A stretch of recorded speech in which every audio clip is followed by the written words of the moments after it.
Good. Great. Hello, everybody. Welcome to CLAGS, the Center for LGBTQ Studies.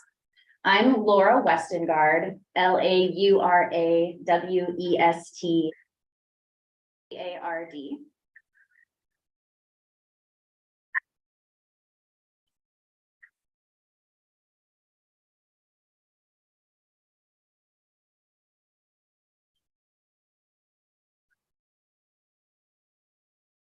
I think I know what's happening. It's that there is a delay on the Zoom. And it's playing, we're hearing the Zoom. So we need to somehow turn that.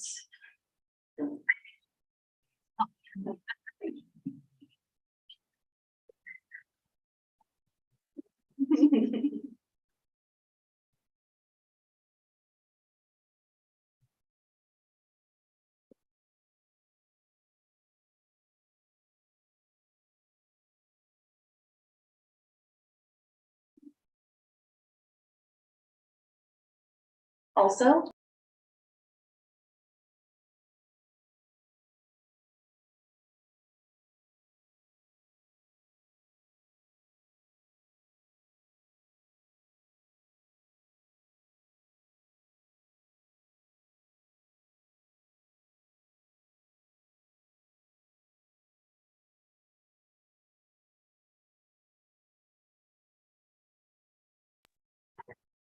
I guess I'm going to keep talking and see if I have an echo. And if they can hear you out there. Yeah, I'm checking that.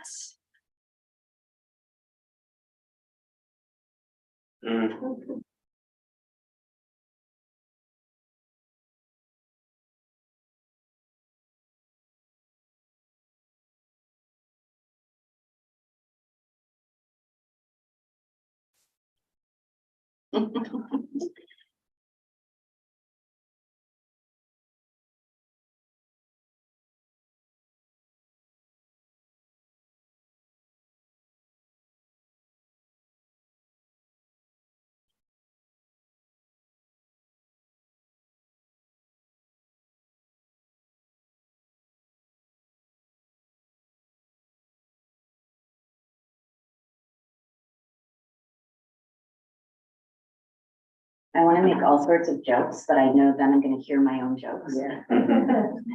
It's kind of terrifying. Sorry, Monica. No, it's okay.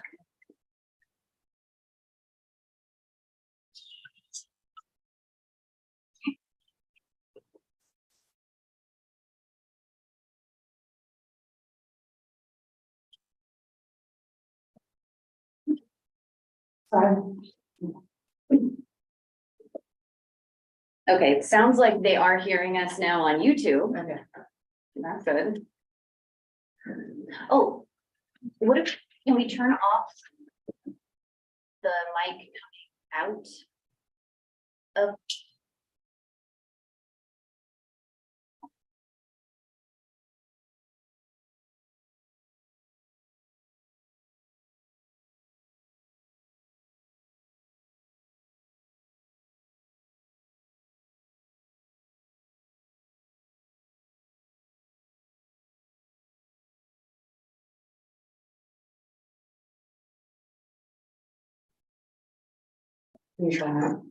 Okay, I am trying now.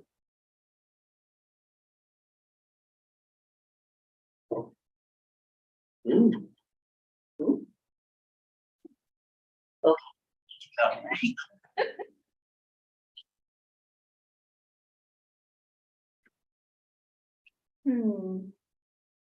What are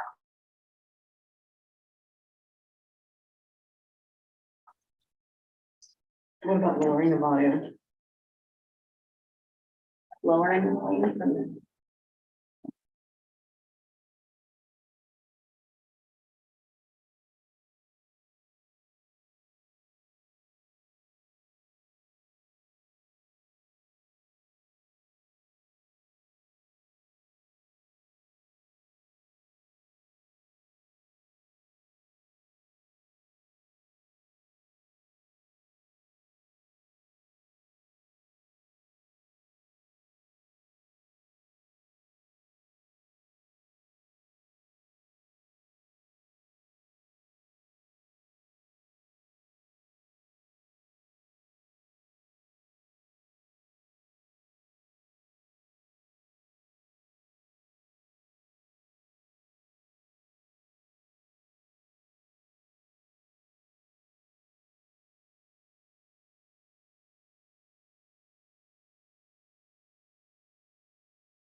Can you hear me now?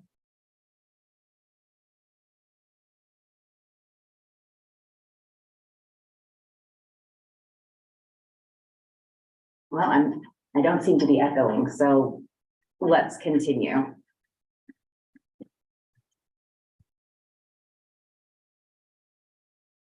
Okay, so finally, I would like to introduce our speaker for tonight, Monica B. Pearl, who is a senior lecturer, associate professor in 20th century American literature and film at the University of Manchester in the UK. She has written extensively on AIDS representation, including her book, AIDS Literature and Gay Identity, The Literature of Loss. Her most recent publication is a short essay on the UK AIDS TV show, It's a Sin, in the European Journal of Cultural Studies. A brief recent account of her experience as a member of ACT UP New York was also published recently in Radical History Review. Tonight, Monica is going to be talking about her work in progress, Where is Your Rage? AIDS Generations. And I look forward to hearing her ideas and engaging with her and all of you in conversation tonight. So I will turn it over to Monica. Thanks so much, Welcome. Laura, and thank you very much. Thank you to Clags, to Laura. Thank you to Kat and Maria for sign language interpreting. Can people hear us now? Yes. Okay. Great. This is a work in progress. I'm really happy to be inaugurating this series, and it's why I have allowed as much time for discussion as delivery, though saying that, I might slow down a little bit now that I know it's going to be interpreted, ASL interpreted. But to that end, I have cut it down rather ruthlessly, almost in half. So it's not even all my thoughts yet, even the in progress thoughts. So yeah, the title is Where is Your Rage? AIDS Generations. And I started with a quotation from Vito Russo's speech at the ACT UP Action in Albany, New York, May 9th, 1988. AIDS really is a test of us, he says, as a people. When future generations ask what we did in this crisis, we're going to have to tell them that we were out here today. And we have to leave the legacy to those generations of people who will come after us. While it is not the AIDS crisis that introduced the concept among gay men and lesbians or anyone that the younger generation just don't know how good and easy they have it, nevertheless, those who lived through and survived the early emergency years of the AIDS crisis and the toxic homophobia that caused it and sustained it, feel perhaps particularly alienated from their more guileless fledgling brethren. And I make a note here that when I refer in this essay in this talk to the years after the AIDS crisis, I sometimes couch it in the acknowledgement that I am referring to the emergency years of about 1981 to 1996, when HIV infection and AIDS was almost always a death sentence. And for much of that time, how the illness developed or was even transmitted was a mystery.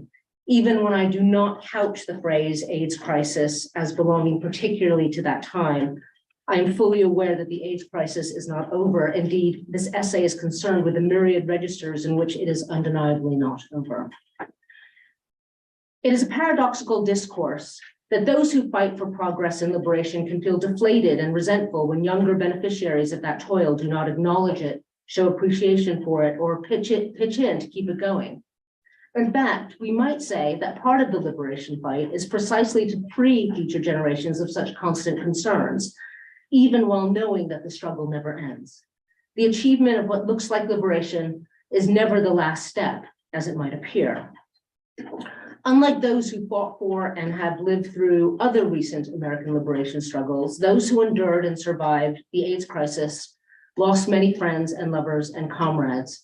And as Freud frames it in his essay on mourning, not only actual people, but also an ideal.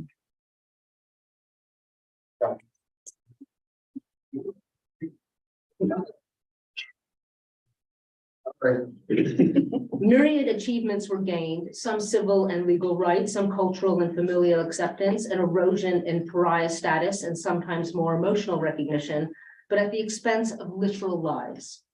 How this is enacted and represented in culture is pertinent, especially when we can see waves and shifts and how that history and its aftermath are displayed, and whether it is done for laughs, for tears, or stoking of anger. I've noted elsewhere that the initial post-AIDS, that is, post-pharmaceutical threshold fictional discourse, was thematized around survival and the sudden novelty of aging.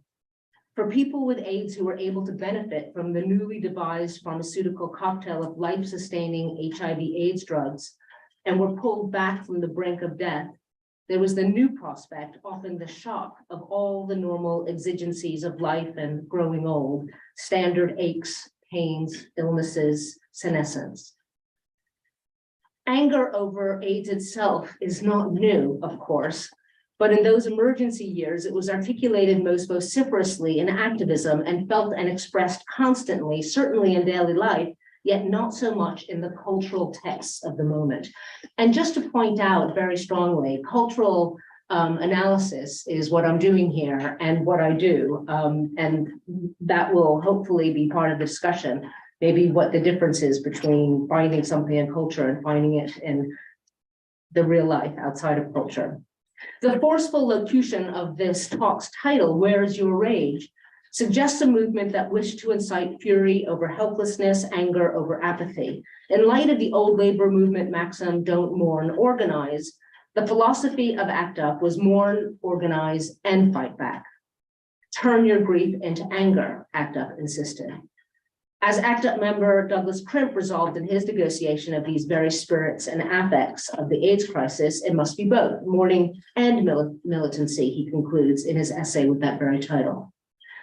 ACT UP is the AIDS coalition to unleash power, and its cri de coeur was that we were united in anger, channeling it and galvanizing it. "Where is your rage?" comes from an ACT UP protest. The words of the rhetorical question were printed in bold red on the handout screed for the 1994 Pride Parade, ACT UP at Spirit of Stonewall Alternative March, which marked the 25th anniversary of the Stonewall riots. The verso of the sheet asked, "How many of us will be alive for Stonewall 35? Because so many pre-AIDS gay texts involved loss, there was going into the AIDS crisis already a legacy of unacknowledged and uncondoled grief. In fact, none of the big emotions have ever really been publicly and often therefore even privately available for gay people. Not love, not grief, and not anger. Love was forbidden, grief over losses before AIDS has been strangled and squelched. Public evidence and erasure of this reaches its apotheosis in the way mainstream AIDS obituaries habitually occluded the intimate survivors of those who died. Since about 2016, there has emerged a cultural preoccupation with what the young do not know about AIDS. This following example is not as angry as subsequent texts are, yet it conveys an essential awareness of a discord between what older and younger generations of gays know of the experience of AIDS and the AIDS crisis.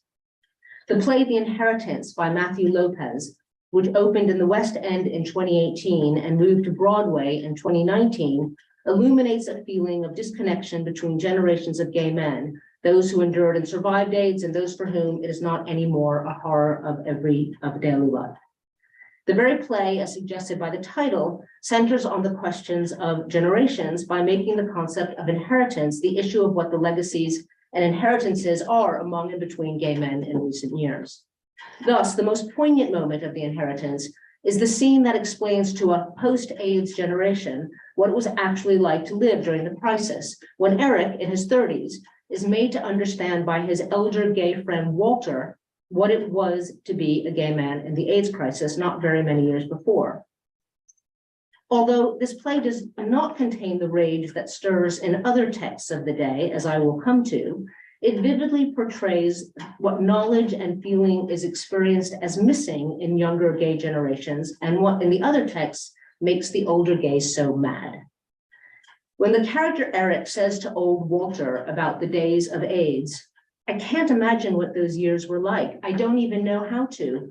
I can understand what it was, but I cannot possibly feel what it was."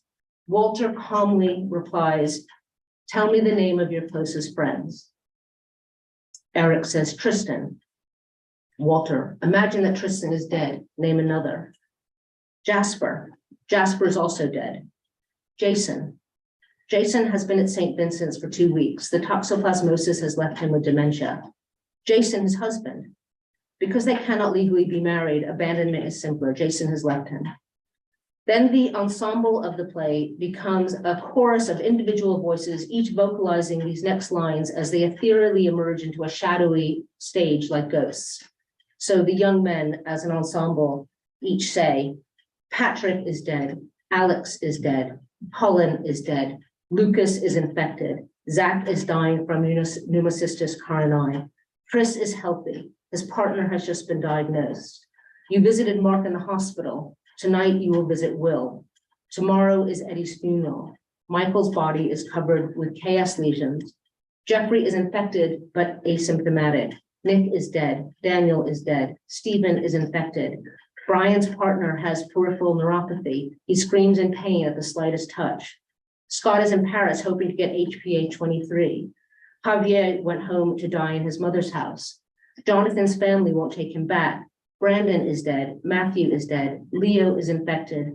Kurt is infected, but he doesn't know. David, his partner, will find out first. Frankie's sister calls you to tell you he's died. Adam has disappeared altogether. Philip is dead. Trevor is dead. Kevin is infected. Rumors fly about incarcerations of gay men as a precaution. Politicians begin to openly discuss mass quarantines. There's talk of outlawing homosexuality, rumors of deportations. Anti-gay violence is on the rise. The American public becomes galvanized by the epidemic, not against the illness, but against the people who have it. Businesses cancel health insurance policies for employees with AIDS. States pass legislation requiring wholesalers to divulge if a person with AIDS has ever lived there. Sam is dead, Mark is dead, Miguel is infected, Paul has it, Ben has it, Carlos has it, Wesley is dead, Caleb is dead, David is dead, James is dead, Andrew is dead, Jacob is dead. Walter has the final word in this scene, concluding that he has now recreated the experience of that time. This is what it was. Are you able to slow down though, because when Yes. you're reading, it's not enough.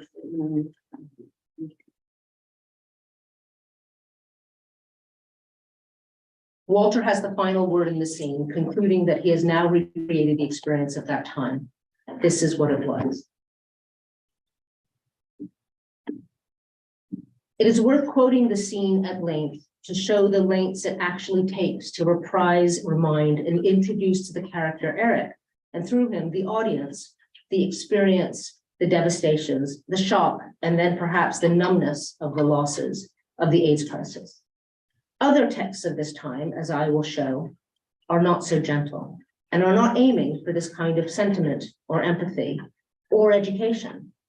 In those texts, they hear the 20 or 30 something say they don't know or understand, and they combust.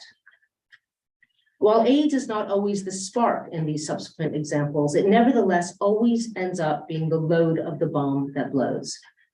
In the latest incarnation of Tales of the City, for example, the series on Netflix of 2019, streaming 26 years after the initial television show of the same name aired, a dinner party is the setting of the conflagration. It occurs in episode 4. It starts in bitchy banter among some gay older men about their travel exploits. Michael Mouse, that's his nickname, the main gay protagonist from the very beginning of the series, has brought his young lover Ben to a Tony dinner party in San Francisco. The conversation is rapid and rebarbative. Can you believe this one has never been to Peru? And quickly suggestive. The best thing about Machu Picchu, the Sherpas, their calves. You just stare at their gorgeous legs. Then comes a segue to a story of searching for a particular bar in, quote, this totally sketchy part of Mexico City, and discovering it to be, quote, full of trannies, a Mexican tranny club, followed by general hilarity and laughter. Young Ben puts a hand on the arm of the man who has said this and remonstrates tentatively. I don't think we use that word. The banter and laughter around the table is completely silenced. Finally, someone breaks the silence with, sorry? Ben very awkwardly says, tranny, it's offensive, and using it to insult each other, that's really offensive. One guest uselessly attempts to divert attention. Does anyone want more wine? But another guest interposes, I just don't really appreciate that we have to be policed. And another adds, at a fucking gay dinner party. Is this a Bordeaux? Michael attempts. And there's another effort to return the conversation to Machu Picchu. What you call someone is important. It's about dignity. It's about visibility, Ben tries to explain.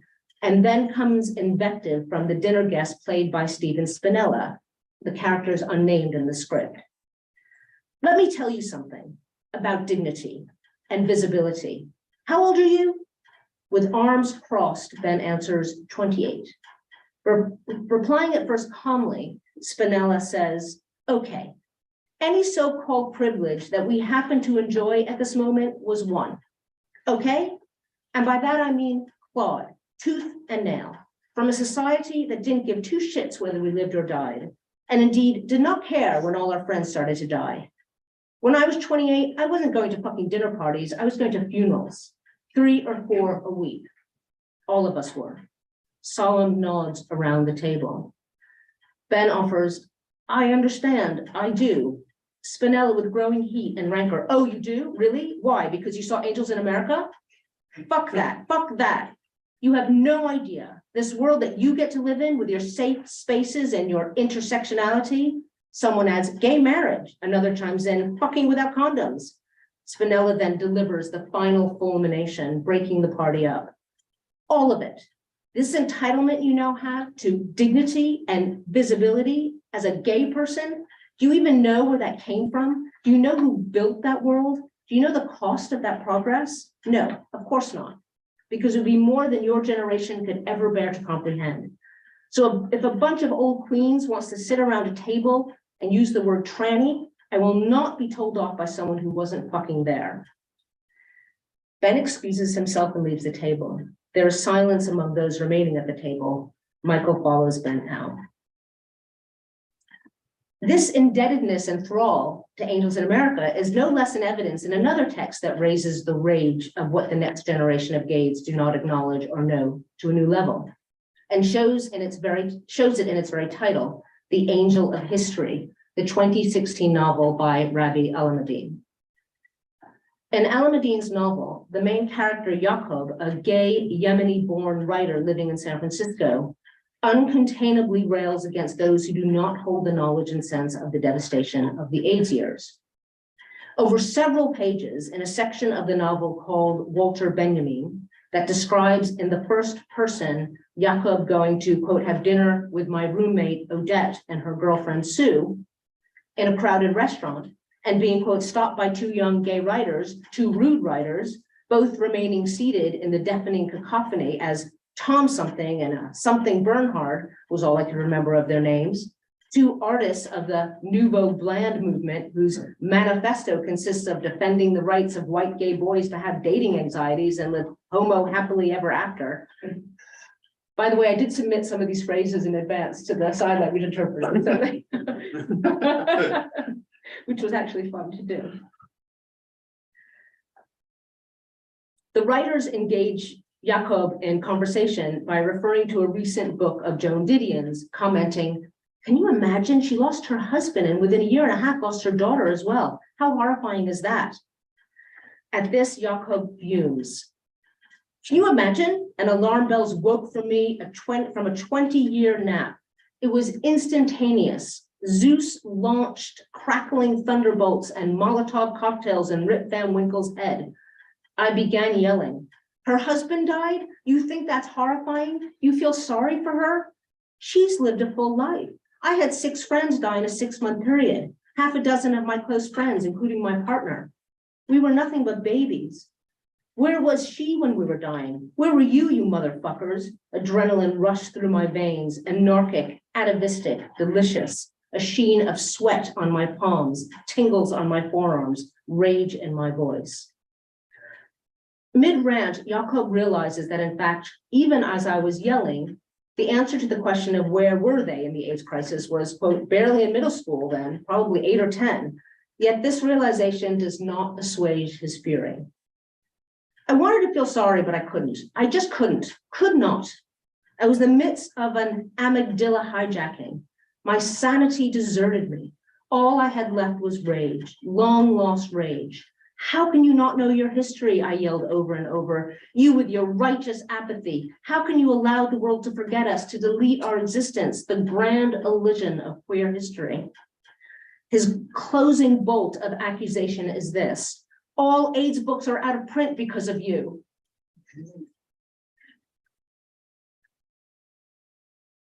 The response to Jacob's harangue by one of the young writers is immediately to apologize, though insincerely, Jacob detects, since all he wanted was for me to calm down and not embarrass him. This is given some credence when the other young writer pitches in that, quote, he tried to watch as many AIDS movies as possible and wishes he could have seen Rent on Broadway, and asked if Jacob by any chance saw the original production of Angels in America. Here we see in several texts a terrible frustration that not only has the younger generation no clue or care about the AIDS crisis that decimated a generation before them, but a belief that knowledge of some of the cultural texts that emerged from the crisis will do as a placeholder for that experience or knowledge. Now, I've written about Angels in America in the past, and I guess I will have to again, because several of the texts really do refer to it as the thing that might have been the saving cultural production that will allow them to understand something. Anyway, I'm going to have to investigate that.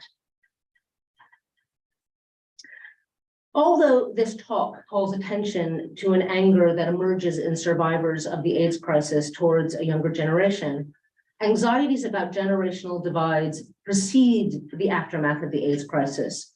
The AIDS crisis itself contains such preoccupations. With these distinctions repeatedly rendered both during and after the crisis, it could be said that AIDS produces generationality among gay men at the same time that it laments its rupture. Homosexuality has never historically been considered generational. In fact, it was always believed to obviate the possibility of progeny and was not thought of in white communities, as I shall expand upon presently, as familial. In other work, I have suggested that homosexuality is anti-generational. I wrote in this other piece, quote, gay identity, this is an essay I wrote on Fun Home, the graphic memoir, so it wasn't specifically about AIDS, but there I wrote, gay identity, unlike race or ethnicity, is not an identity passed down in the blood across the dinner table or as a legacy from generation to generation. The opposite often pertains. Many parents repudiate their offspring for being gay. With most disenfranchised identities, home is the safe place. With gay identity, that is often simply not the case. When I suggest that the AIDS crisis produced generationality in gay male culture, we must recognize that there was a culture within that in which generationality features quite prominently.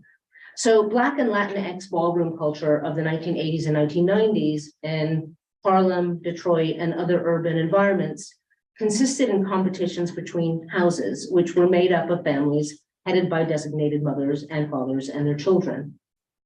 We could refer to these, as is often the inclination of in the nomenclature of queer culture, as chosen families, but their evolution, while not biological, which not all conventional families are after all, are often more organic and evolved more complexly than choice suggests. In fact, at least one scholar points out that ballroom culture families instead illuminate the ways all family formations are political. The one important way in which they count as alternative families, however, are the ways that they became havens for young, queer, sometimes HIV-infected Black and Latinx kids who were rejected by their families of origin. That the evolution of these families were not a direct reaction to HIV and AIDS. They nevertheless were integrally part of the world of AIDS, both in providing the haven I mentioned, but also in its activist resistance and engagement, and finally also in how disproportionately devastated this world was. AIDS produces generationality, therefore, in gay culture generally, but not always in the same way or for the same reasons. And this is something obviously I'm still looking at. In Christodora, Tim Murphy's 2016 novel, we see a more normative version of family in that it centers on a heterosexual couple, Jared and Millie, and tells the story of the AIDS crisis through them and through their adopted son, Mateo. Though Mateo is not white like his adoptive parents, but Latino, born in the midst of the crisis to Isabel, a Dominican woman who died of AIDS. As it spans the years from the early 1980s to 2021, it is a tale not just of the past, but follows the crisis into its projected consequences. In other words, it ends in the near future of the time that it's written, including the meth crisis that followed in the wake of the emergency years of the AIDS crisis. For many people with AIDS, the pharmaceutical cocktail saved lives, but did not provide the means to reckon with the anguish of existing for so long on the verge of death, and at the same time enduring the countless deaths of loved ones and comrades. So this exchange comes near the end of the novel. You know, says Carl, leaning forward, the work isn't done. There are millions of people around the world who can't access pure therapy. I know, Mateo says, nodding respectfully. I read that. Then Hector says, let him go, Carl. He came here to find out about his mother, not to get recruited. And you don't want to say it, but you know it. It's over. AIDS is over. You won. There's plenty else to do. But, and here Hector goes into sarcastic sing-song, fucking AIDS is over. We're the last fucking ghosts from the AIDS days. We won the war, Carl. Christodora is a story about how no one really survived the AIDS crisis. If, as this last sentence and many other texts have suggested, AIDS was our war, our Vietnam, and in fact, more people died in New York in the AIDS crisis, over 81,000 than all Americans who were killed in the whole Vietnam War, over 58,000. There has been no reparation, no veterans organizations, no official attention to and calculation of our vast losses or succor for our profound suffering, no recognition. Marriage equality came so quickly on the heels of the cessation of the emergency years of the crisis to suggest the obvious conferment of singular attachment and connection as an answer, as a cure. It is not, but for many it has felt like one. The grasping of some autonomy and public recognition for private feelings and loyalty and commitment out of the jaws of abysmal negligence and forgetting. Quote, why doesn't it feel like we won then? Carl asked quietly at the end of the above passage. Among the rageful texts that I'm examining here, the one that enacts the anger, but also does most to provide a possible solution to what a younger generation of gay men might do to assuage or at least somewhat mitigate the resentment of an older generation of survivors of the AIDS crisis, is portrayed in the 2017 independent film After Louis, made by Vincent Gagliostro. Sam, the protagonist of the film, is an artist, a painter, but is turning his talents to video to commemorate his friend Louis, shown in early era video cam footage at the beginning of the film. Sam is frustrated not only because he finds memorializing his friend so painful and difficult, but because he is sensitive to the ways the people around him are not as pained by the past as he is. Indeed, some because they were too young to have experienced it. When he begins an affair with Braden, Sam is momentarily distracted, but subsequently angrier than ever when he realizes how little Braden knows about or cares about the past that Sam's art and adulthood were forged in. Over a meal in a diner, when Braden, almost 30, wonders aloud if in betting him Sam is trying to recapture his youth, Sam replies, when I was your age, younger, all my friends were dying, dropping like flies. I went to funerals twice a week, so yeah, I guess I am trying to recapture my youth. When Sam says, we fought for things that really mattered, Braden asks, like what? Like healthcare, Sam retorts, and the right to be a dirty fag and to fuck who and how we wanted. We fought against the church and the FDA, and we were really getting somewhere. And nowadays, your generation, you don't do anything. And After Louis, unlike any of the other texts, we get in what is the turning point, the high fury of the film, the acknowledgement from Braden to Sam, a sincere expression of gratitude. It comes near the end of the film. Sam has alienated nearly all of his friends, And an extremely moving scene of fury and creativity and grief, Sam paints all night the names of the dead he knew on his studio wall.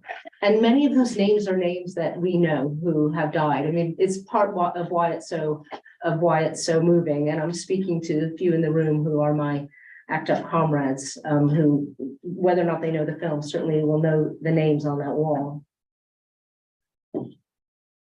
In this scene,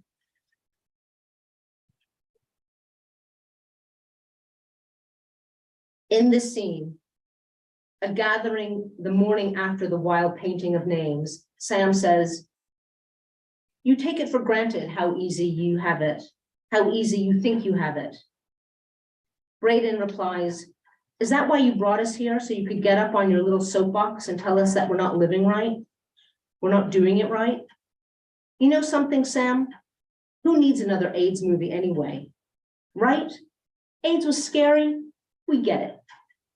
As though in response to or anticipation of all the other texts mentioned here in this talk, Sam despairs that his history will be conveyed only in cultural media. He says, "You can watch all the movies, you can read all the books, and you can take every fucking queer theory class you want." "Right," Braden responds, finishing Sam's thought. "I'll never understand." And like Walter in The Inheritance, he sees that Braden cannot ever really know it or understand without having been there. He says, "I don't think you ever will. If you'd gone from the hospital room to a memorial service to trying to help someone not lose their apartment, to a demonstration, to another funeral, to this," Braden rejoins, "do you want me to thank you for being there, for surviving, for fighting?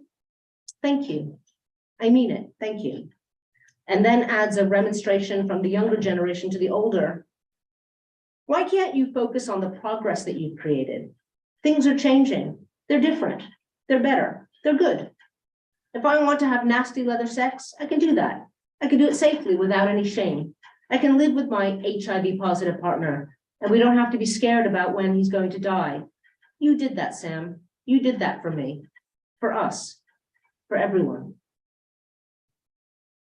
This culmination and recognition, both Braden's sincere thank you and Sam's all-night frenzied inscribing of names of people he knew who died in the AIDS crisis, exposes and enacts the desperate wish for memorials, and can also be read as an indictment of how little naming and memorializing there has in fact been.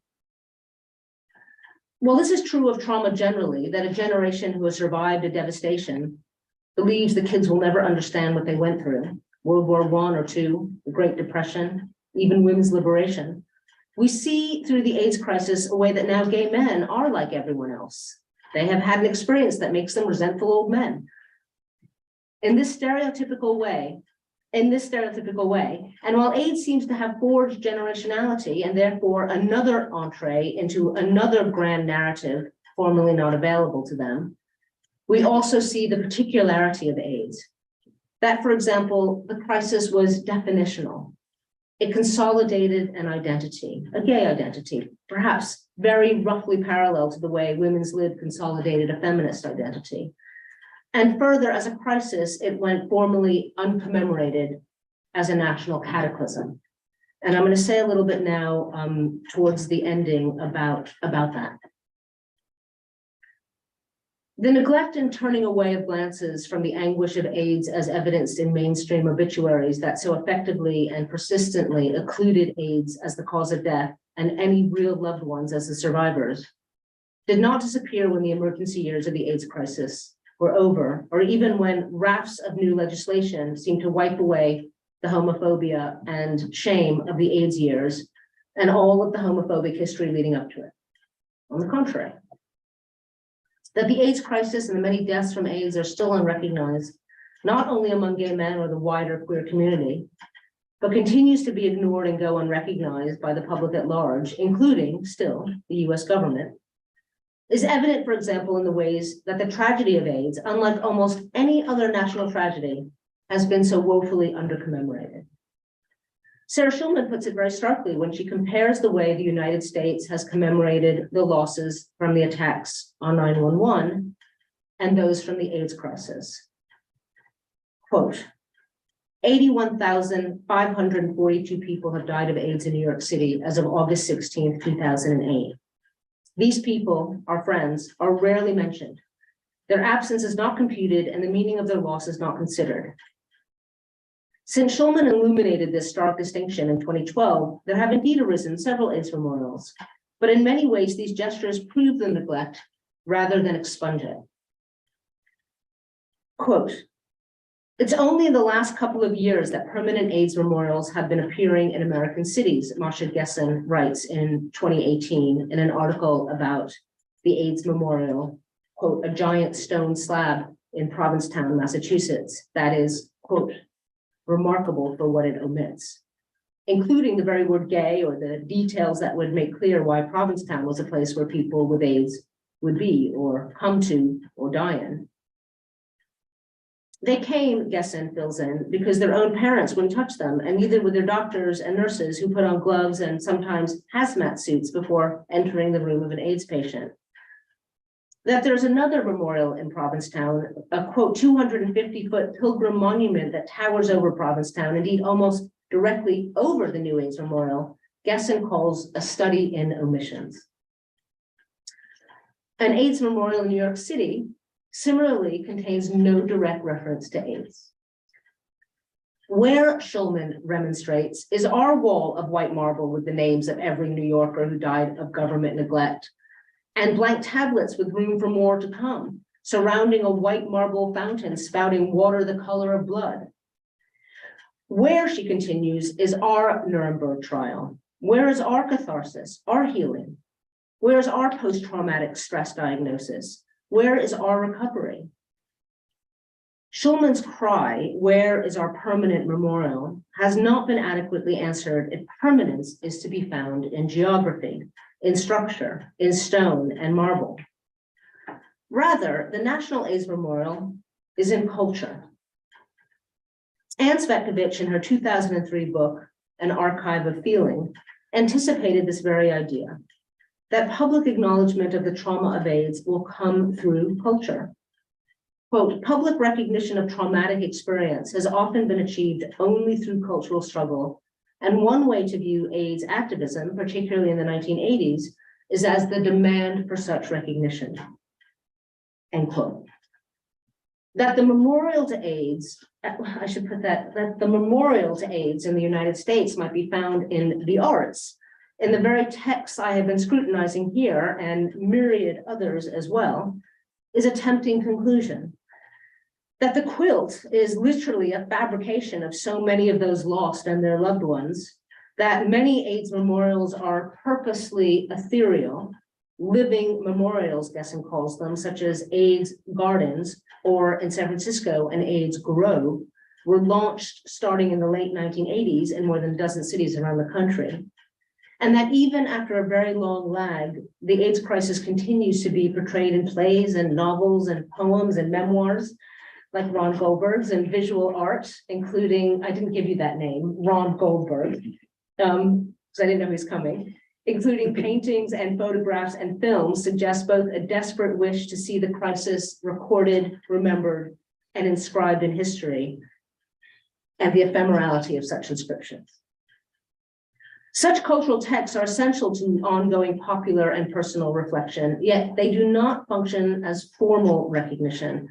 They are not, how to put this, official. There is, even in the constellation of these texts, no apology, no gratitude, no legitimate public acknowledgement. Names set in stone might not be the ultimate answer, yet names set in stone often reflect what a culture values, and therefore, by virtue of tradition, of habit, functions as civic recognition. There is, after all, no actual capturing what has been lost in the AIDS crisis. As we understand from Freud's rendering of melancholia, here is no simple finite loss. It is unending, not only because governments and publics don't care, and not only because so very many people died.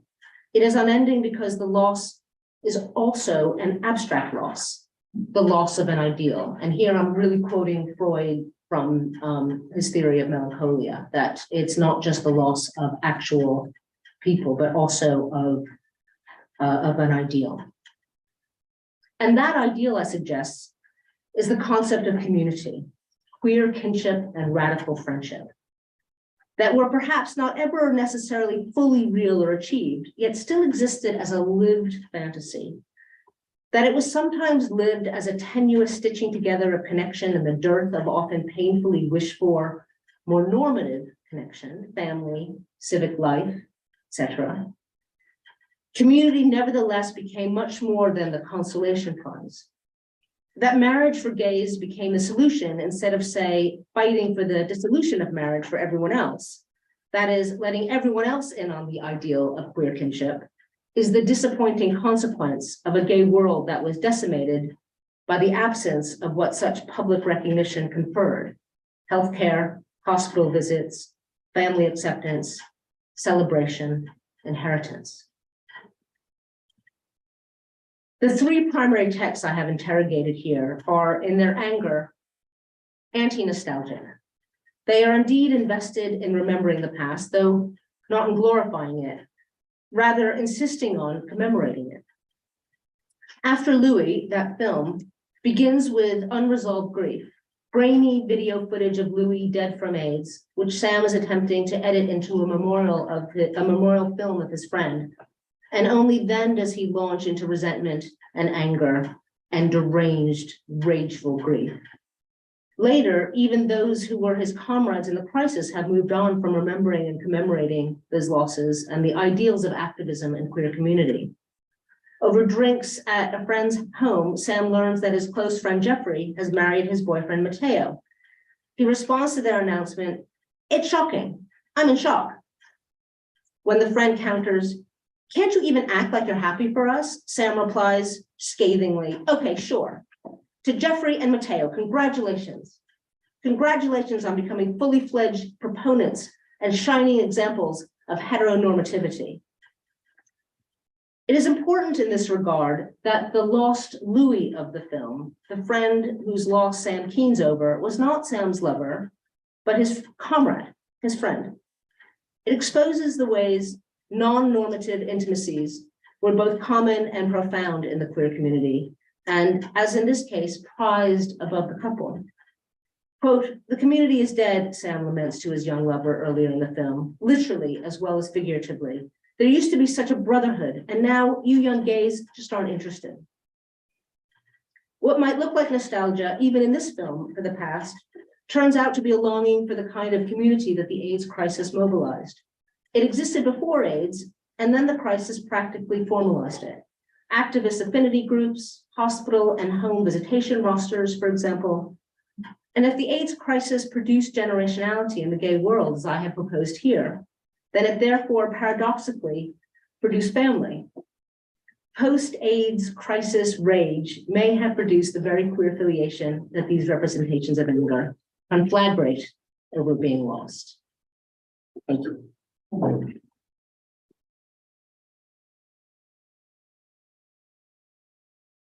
Thank you both. And I tried to keep it short, but it felt very long.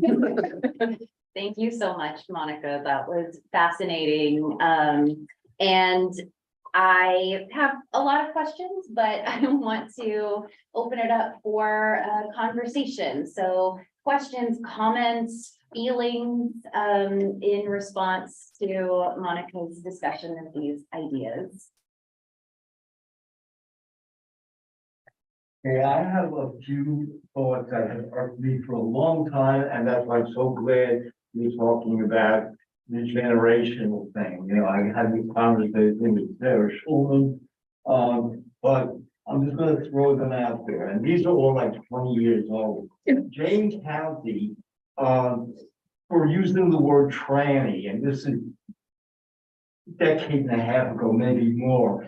100 so-called trans activists were so offended, they put together a petition, got her banned from out.com and advocate.com. Jane in 1972, Wayne was appearing in drag, literally had gotten shot at for doing that. And these are the people who should be prostrating at her feet for they're having freedom to live the way that they want in 2023 and shooting their mouth off. Michael Musto gave a whole column, probably about 2002, to some kid who was, that the word would be trending, I guess, at the time. And he was an intelligent kid. But at the end, and one of these days, I'm going to call Musto on this, because he let the kid get away with this.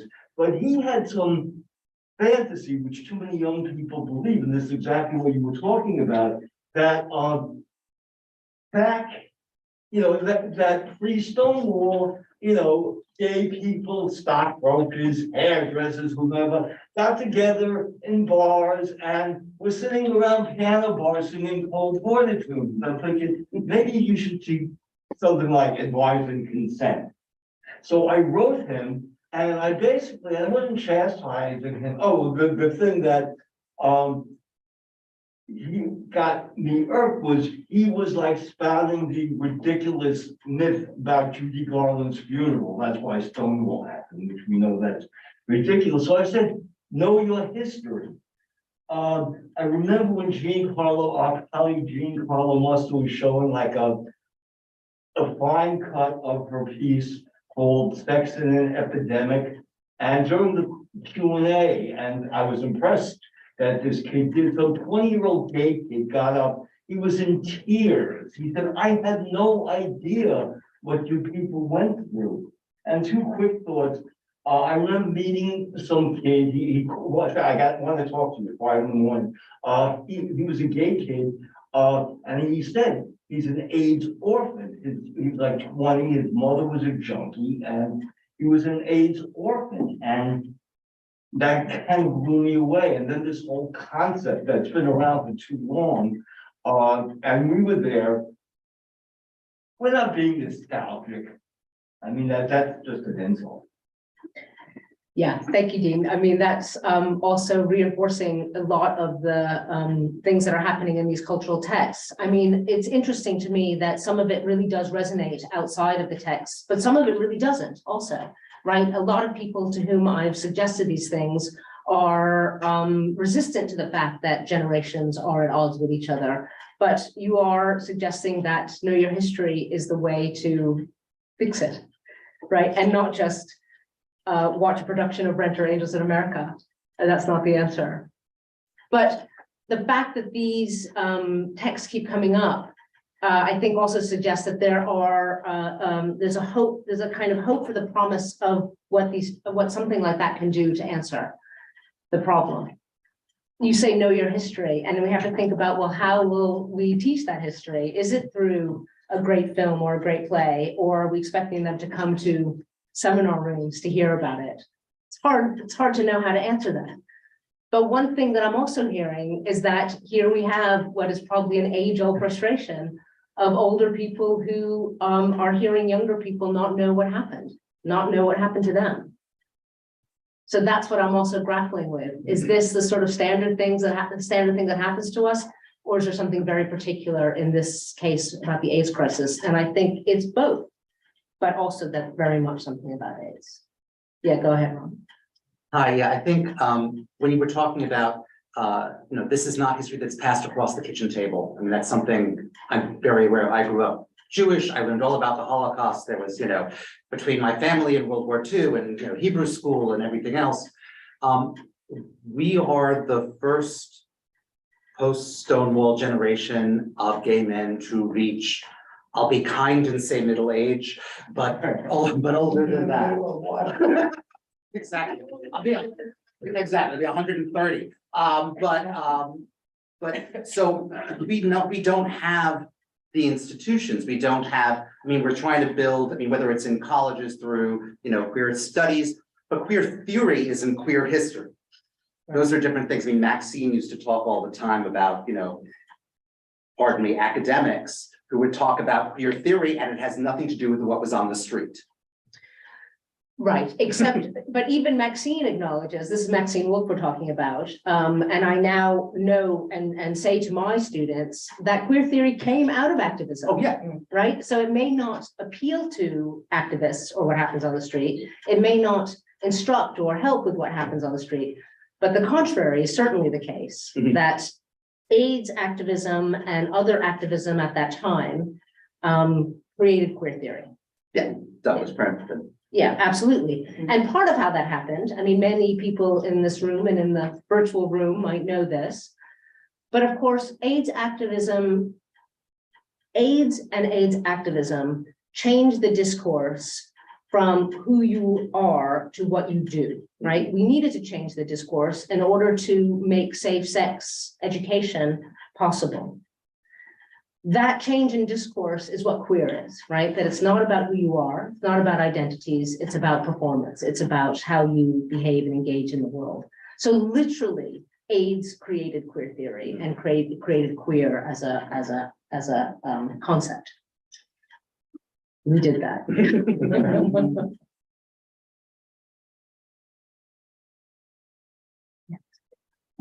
Thank you, Monica. Thank you, Steve. I have a question for you about COVID.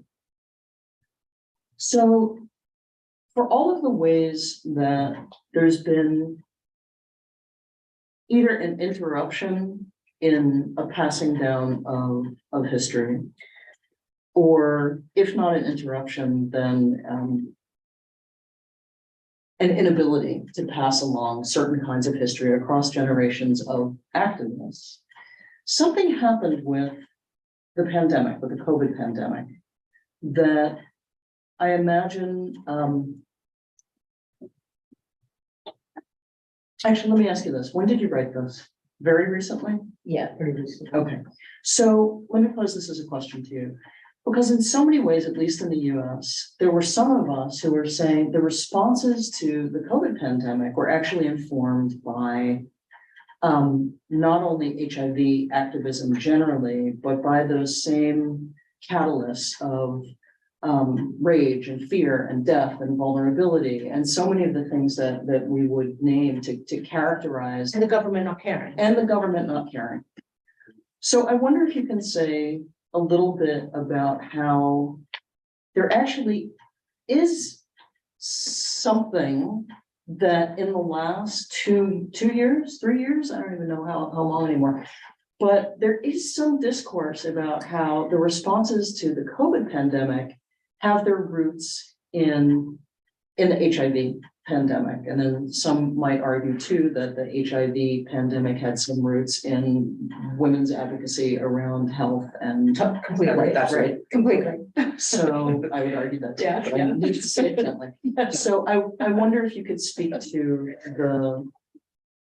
the parts of the story that are about where history may have gotten passed down and it's kind of bubbled up in this most recent context. Yeah, well, I mean, on one hand, I have things to say and have thoughts to share about that, like that we tried to say in the AIDS crisis that AIDS is everyone's problem and anyone can get it, and it's not just small constituencies or demographics that need to be worried about it.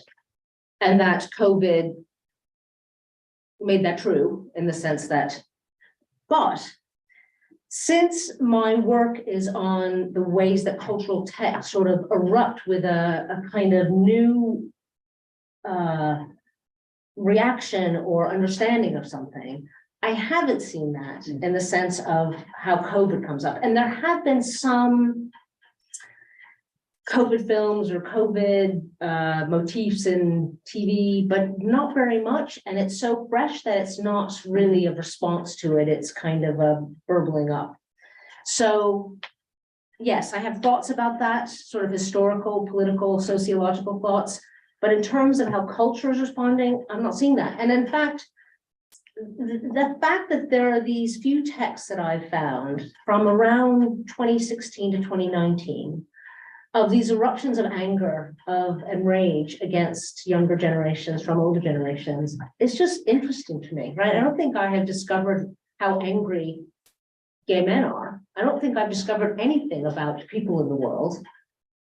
But I think something's happening in this cultural pot, and I'm fascinated by that. And it might be, on the contrary, a way of a kind of catharsis or a way of dispelling it or a way of illustrating it large in a way that is not happening, but as a way of working something out. You know, this has been my work for years, is what does literature or film or any cultural text, what is it doing? You know, why is one of the first things, you know, the question that drove me to write that book on AIDS literature is why the Holocaust, for example, had a lag of decades before people created art about it. And in fact, there was an idea that you oughtn't to make art about the Holocaust. It was too terrible. And the AIDS crisis, immediately, there were poems, plays, novels, and I know they're not the same, but some devastation, some trauma experiences create a kind of delay. And in fact, the definition of trauma is that there can't be an immediate response. And some create the immediate need to respond to it in culture. Now, I tried to answer that in that book. I tried to at least respond to that, but it's been my driving question and I don't have a final answer. You know, what is this stuff doing? A play, a TV show, a film, a novel?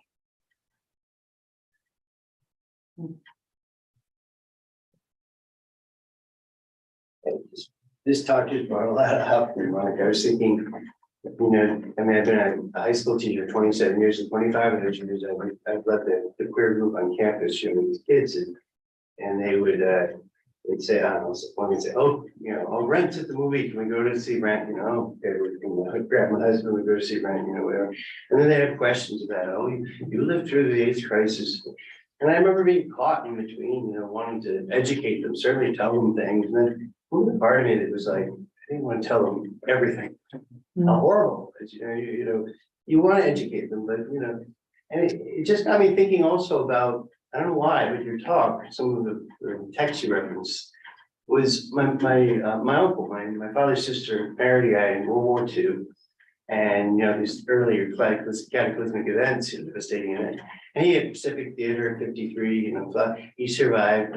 He had a girl, he and my aunt had 9 kids, girl, 7 boys, girl. And when he I think when he was about 80, he found a replica of the plane he flew in, and all 7 boys got up and they flew. And I was thinking about how, you know, not just my uncle, but all these folks who were in the war, they didn't want to talk about it. It was too devastating, and everybody respected that. Yeah. Even how I also didn't want to talk about Yeah. everything. But there's, as you said, there were memorials to things like that, you know, or the Holocaust, there are memorials and names, you know, but you know, where is the memorials to this? And I'm not sure.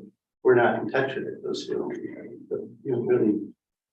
That's so interesting. 2 things, Chris. I mean, one is the fact that you didn't want, as a teacher, I guess, as a person who cares for these students, didn't want to give them the full picture of how awful it was. And that made me think, well, maybe that's something that art does for us, right? We don't have to pass on the history. We don't have to say, know your history, because we can just let that Right, happen. yes. But you brought up something else, which is, the stuff that doesn't get talked about. Mhm. And, you know, when I was explaining this project to a historian friend, a historian colleague, her first question is, well, why then? What was happening then between 2016 and 2019 that made those come out then? And I'm not a historian, although I do try and think about how, you know, about the historical context. And I don't know the answer to that, but your question, you're pointing out that there are things that culturally can't be talked about or that can't be aired, but then there's a national recognition of it, so somehow it doesn't have to be. That's really interesting, that the ways that different registers are responding to pain and devastation. Very, very interesting. It sounded like you had a response to that. Since I've already talked, I don't want to. Well, a couple of things. One is, I think, the work that came out during AIDS, sort of one piece, activism, those pieces didn't start to come out until about 10 years ago. Right, no, quite. We weren't, absolutely.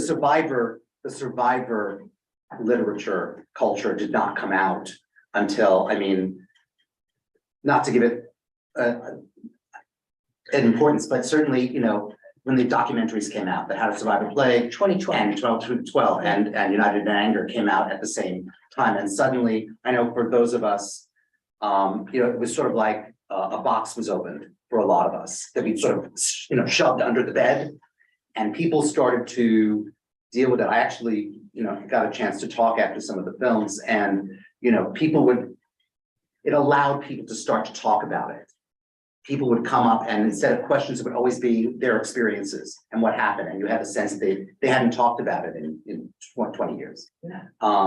So I think that's part of it. So I think there is a trauma and that's now, we're now past, you know, at that certain point where, oh, we can start to. Yeah, there is a delay after all, is what you're saying, and I'm right. Again, different registers are responding to it, that there could be plays and poems and novels and not films incidentally for longer, after there was a longer gap. Mhm. But you're saying that there is a kind of delay after all in terms of what kind of, well, the history of it, the literal history of it, And the survivor. the survivor, right, the survivor, yeah. The survivor story took long because also there's so much guilt involved with that. There's trauma, there's also guilt. Yeah. And it takes a while to both process that and put that, and also control. I mean, you said, you know, for a lot of people, suddenly your life is back. Even for those of us who were active and were not positive, we put our lives on hold. Yeah, and of course, as you guys were joking about, you know, middle age is that we're all reaching a certain age. Roughly, we're all reaching a certain age, right? We weren't all exactly the same age, but we're of, Yeah. to use my own term, of a certain generation. Yeah, that's really interesting. And of course, you know, Ron Goldberg has written this wonderful and important memoir of ACT UP called The Boy with the Bullhorn. And when it was launched in New York, a few months ago, I made a point of delaying my return to the UK in order to go, and I wanted to be at the, you know, in that room with you and celebrate the book, but I also couldn't resist being, it was at the Lesbian and Gay Community Center, as it was called then, where the ACT UP meetings were, and I wanted to go be in that space and with my old Mhm. comrades, right, and with you. So, yeah, what you're saying really rings true very much. Yeah. We have a question from our YouTube watchers. Marion posted, I'm in Florida and Governor DeSantis has begun a new McCarthyism around Black and gay history. I'm wondering about your thoughts about these censorship reactions. What in our success in celebrating our queer community and kinship influenced this backlash and a new hatred of the people who struggle for intersectional liberation? Thank you for the question, and thank you for tuning in from Florida. That's cool, and condolences on what you're suffering.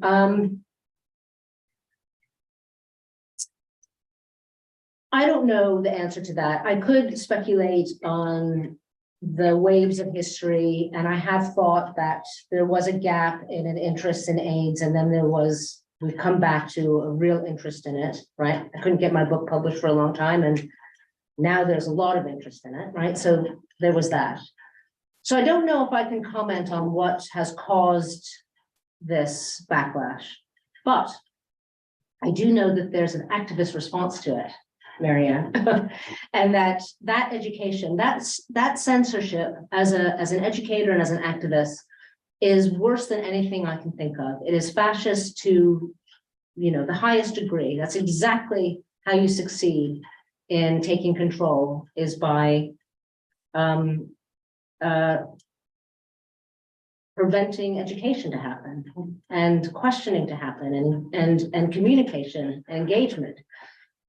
So the way to respond to it is, you know, I was saying earlier and talking with Ron that, you know, when I give talks on activism about the past and as a kind of workshop on how to do it now, I always say that besides the massive street demonstrations that you see in the footage of ACT UP and Queer Nation and Lesbian Avengers, there were a lot of actions that just a few of us were doing, one or two or three or four or five of us were doing at a time. And that's exactly the sort of activism you can do around education and banned books. That is the sort of stuff that you can gather in small groups to read and discuss and teach and know the history and know the literature. So I took advantage of your question to rabble rouse, but I really do understand what's at stake there, and I hope that we all will fight it.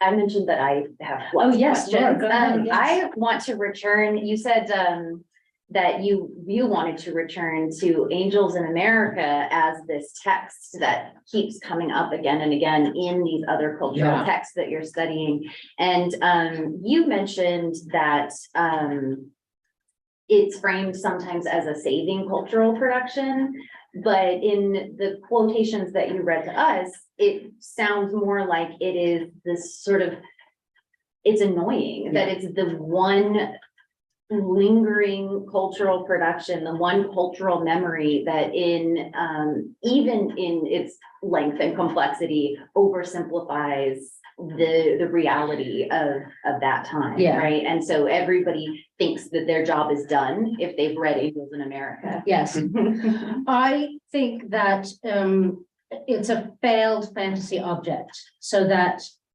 any fantasy object fails. So it's not that it particularly fails, but that because of its complexity, as you say, and its length and its success, it sort of stands as an object of hope that it can communicate, that it can convey, that it can historicize, and that and it can capture something. And I think that might be why it comes up again and again in these texts of, I think it comes up as a disappointment, but because it's in all of them, it means that there was hope in it that it hasn't quite met.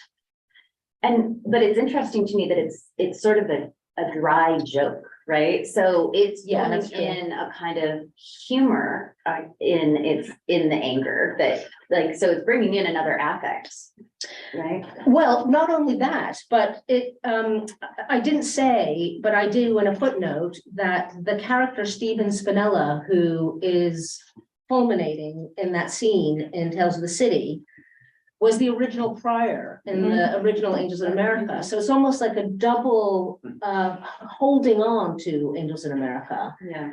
And in that light, the Louis in the film After Louis is played by David Drake, and he wrote and acted in the play The Night Larry Kramer Kissed Me. So there's a kind of layered reference there as well. But it also shows the way that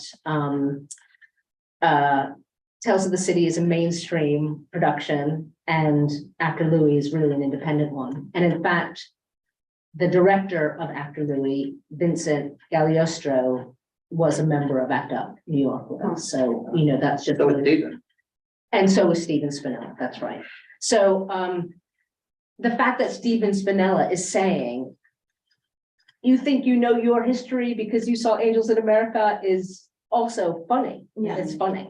It's an inside joke. Yeah, it's an Right. inside joke. Yeah, and it seems like maybe it's sort of solidifying Kramer, Angels in America, and a certain group of folks as in a kind of hagiography or something, and that is both a memorialization, Yeah, but also it, like you were talking about with like physical memorials, it also leaves out so much.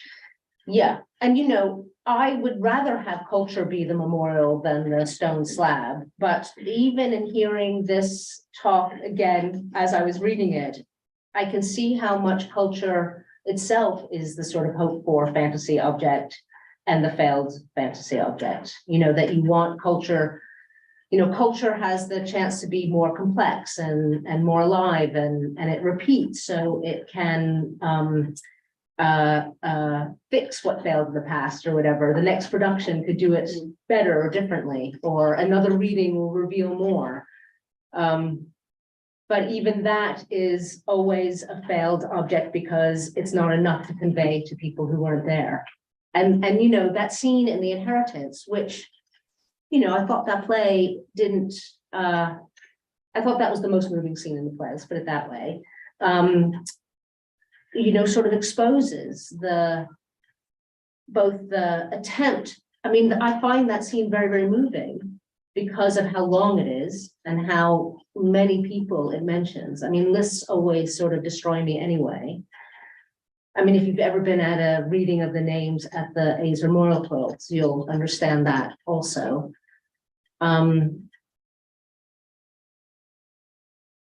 But that's all he can do to convey to the younger character. That's all he can do. But that's where we are, right? We can't do more than tell a story. And stories are the only ways that we can try and save ourselves and save others. I think we have time for one more question. Well, I was just gonna make an observation, I spent many years and have spent many years talking to high school students, some college students, one way or another, the younger crowd that we're all talking about. And sometimes I had a specific assignment to sort of set the table for this group that didn't go through it, to tell them what it was like when we were going through it and stuff like that. And it's the personal story that was the thing that was the hook that always got them. I would start with a picture of a New Year's Eve party I had with, 15 people, and I would fill them all up and tell stories about how wonderful we are in one way or another. And then I would say, and how many of these people do you think might have been sick in this? Well, 9 of the 15 were gone in 3 years, and they were all my best friends. And you could see the shock on their faces as they contemplated what that could be like, at that point in your life, I was in my 20s kind of thing. So I think that education, the more we can really tell our stories, the more we can educate the younger people. They can identify with the feelings if you set the table correctly, I think. And I have permission. Yes, you have permission. Sneak in one more question. What is next for you in this trajectory of looking at rage and history and text? Oh, gosh, that's a great question. I mean, again, there's a lot that I've left out here. I have a whole section, for example, on, so you haven't asked me what I left out, but it's part of this sort of bigger Do you want me project. to? No. Yeah. Well, there's a whole section on AIDS obituaries, in fact, as the kind of obverse of the AIDS memorial, I guess. It's sort of what is gone, that wasn't mentioned, that wasn't said. I mean, I said that in here, but there's even more to say about what that meant. I think there's a lot more to say. I need to figure out something. As I said, I'm not a historian. And the stuff about generations, I need to figure out how right I am about that, right? No one has challenged me on that here today, but, did AIDS produce generationality in gay men? I think it maybe did in a certain way. I think maybe we didn't think of ourselves, and I just include myself in the queer community, as generational in that way. But we seem to now, because now that I'm alerted to that term, I see it everywhere, right? What the next generation doesn't know, or the previous generation had to go through. So that's the stuff I'm looking to think about. So the rage and anger is really interesting to me, but so is the generation stuff. And the other thing that I've noticed, and through talking with people and through my own research, is that anger is remarkably under-theorized. I mean, we have theories of aggression, and we have, of course, theories of shame, because queer theory really has engaged with shame. But of the affects and emotions that have been studied and have been theorized, anger is really not among them. And I wonder so either anger is not an affect or emotion in the way that the others are, or there's something so scary about anger that we haven't gone there. And ACT UP in some ways was so effective because it was so angry. And it was absolutely earth-shakingly frightening to people. And that's what we corralled and galvanized and used to try to end the AIDS crisis. Great, I think this is a good place to wrap up, and thank you so much, Monica, for this amazing work in progress, which is really quite polished, if you ask me.